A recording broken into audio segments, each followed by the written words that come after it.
Welcome back to LandVerse, the channel where we teach our clients how to make a 6- and 7-figure income through land flipping.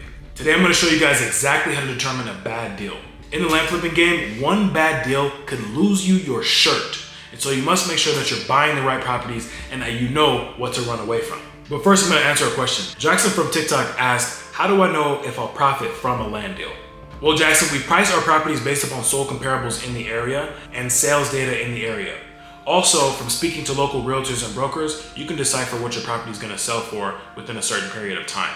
We also make sure that every single property that we sell on the market is listed aggressively, meaning that if the average property in the area is listed for $150,000, we're going to be trying to list that property for $120,000 and sell it quickly on the market. On top of the fact that we make sure that we have the best marketing possible on the market compared to any competition that we might have in that area, meaning the best drone shots, the best photos, the best listing descriptions, and so on and so forth. We also make sure that we price aggressively with our sellers when we actually get these properties under contract and buy these properties. If you are buying your properties too high, you're gonna have a very difficult time listing your properties aggressively on the market and so on, selling your properties on the market. This is a game of entering in at a low price and exiting at an aggressive low price on the market quickly. That's how we make sure that we find profitable land deals consistently. Now let's get into today's topic. A common phrase that we like to use in my company is no deal is better than a bad deal. And so what that means is I would rather have no deals at all and not get a deal than have a bad deal.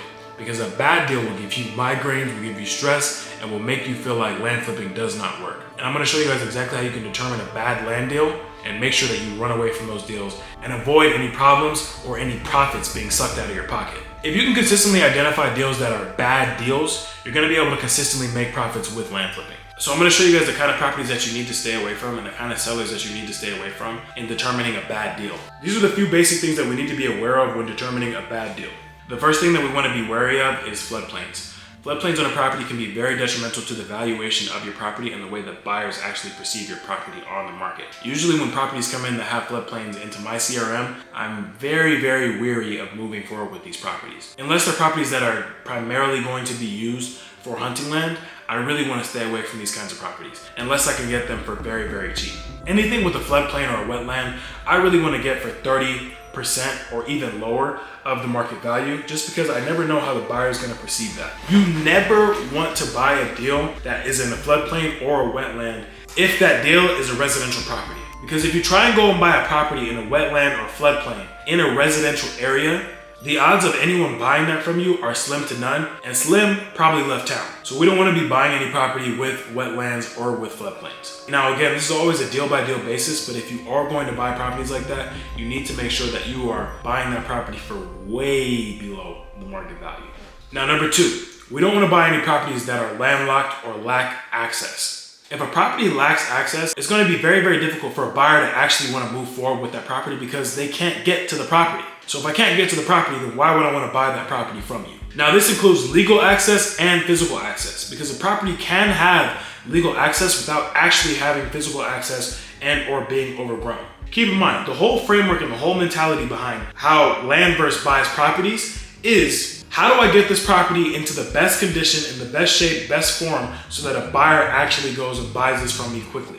We want to put ourselves in the mindset of the actual buyer.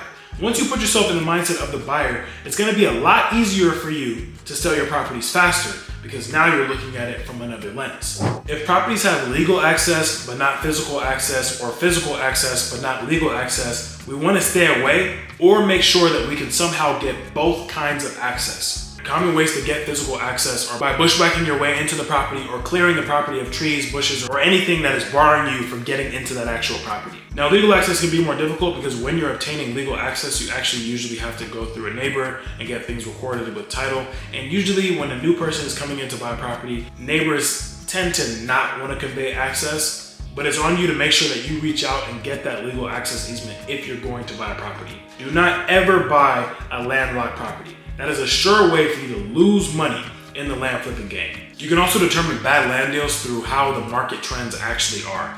If you see that 10 properties have sold in an area within 6 months, but 85 properties are for sale on the market and have been sitting on the market for ages, don't pick that market. You can easily avoid finding bad land deals if you just pick the right markets and pick the right areas and right assets to go and buy. So by making sure that your sold to for sale ratio is 0.5 or higher, you're always going to guarantee that you're in a situation where more properties are selling on the market than are actually for sale on the market.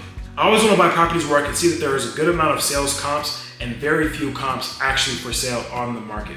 Now you may find yourself in situations where you can make up the market because there's nothing for sale and there's nothing that is sold, but your average market, you just want to make sure that more properties are selling than are actually for sale. Now I'm going to give you two kinds of sellers that you need to stay away from in order to avoid doing a bad land deal.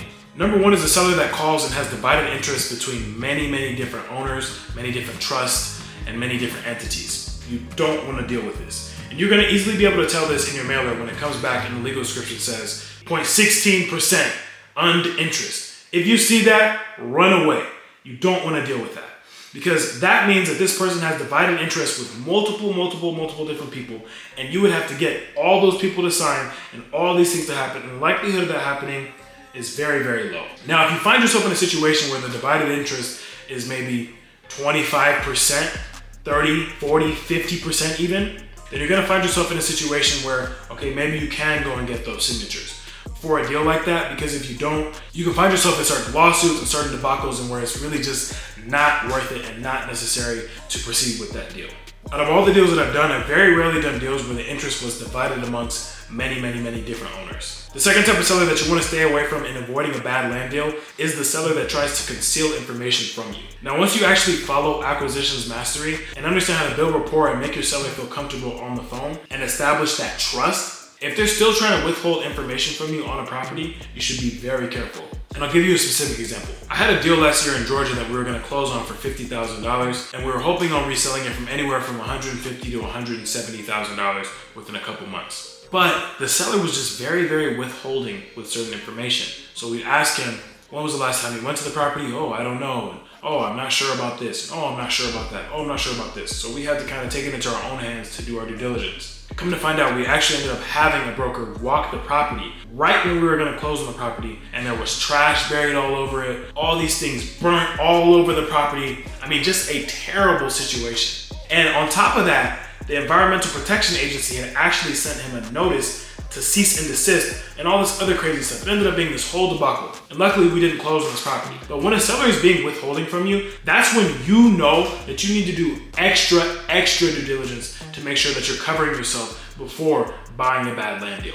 Because once you buy a bad land deal, you're gonna be in a situation where you're like, okay, I just need to break even or I'm gonna lose money. And we're doing this to make money and to profit. We're not doing this to lose money and to make ends meet. In avoiding bad land deals, you also want to make sure that you always have a local broker or local real estate agent actually walk by the property. Don't have them drive by the property. Make sure they walk through the property, actually do a walkthrough just to check and make sure that it's a good deal and that there's nothing wrong with the property. I'll give you another example. I've had properties that I've almost bought before that we thought we were gonna make 100x on our money, and then the broker actually went out there and said, hey, did you know that this property is completely run down, has a runoff on it? And I mean, when I say runoff, I mean the property starts on the road, so it's a complete downgrade slope. I've actually had several brokers and agents go out to the property and say, hey, this property actually wasn't in floodplains or wetlands on the topography map, but when I went out to the property, it was completely covered in mud. There's no way you can build on this, and it's completely covered in water. So before you buy a property, you always want to make sure you have a local go to the property and actually walk through the property. And if they're not willing to do this, then they're not the right broker or team member or agent for you. The right broker will always go out to the property to make sure that what they're listing is going to be a good property. Because keep in mind, they also benefit from going to the property and checking their due diligence also. If you can avoid all these things, you can be certain that you'll never lose money on a single land deal. Comment below for more videos like this. Make sure to like and subscribe and join our free Discord. The LandVerse Masterclass is almost here. We have an official launch date for March 25th. Make sure that you're signed up for the Masterclass waitlist so that you can be the first to be on the web class when we launch live. Thank you for watching LandVerse, and I'll see you next time.